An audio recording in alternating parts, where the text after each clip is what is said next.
જય શ્રી કૃષ્ણ। માર્કેટમાં મળે એવી ક્રિસ્પી ટીકડી બનાવવી હોય તો ફક્ત ચણાનો લોટથી ના બને, એના માટે ચણાની દાળ પણ પલાળવી પડે। એક વાટકી ચણાની દાળને ઓછામાં ઓછી 1 કલાક પલાળી રાખવી, ત્યારબાદ એને આ રીતે ક્રિસ્પી વાટી લેવાની છે, એકદમ પેસ્ટ નથી કરવાની।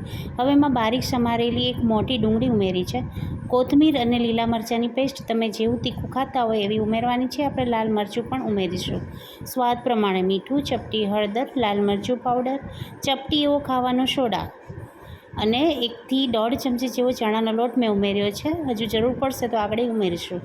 તો અહીંયા મને ચણાનો લોટ થોડો ઓછો લાગે છે। બાઇડિંગ આ ટાઈપનું વડા જેવું થાય એટલો ચણાનો લોટ ઉમેરવાનો છે।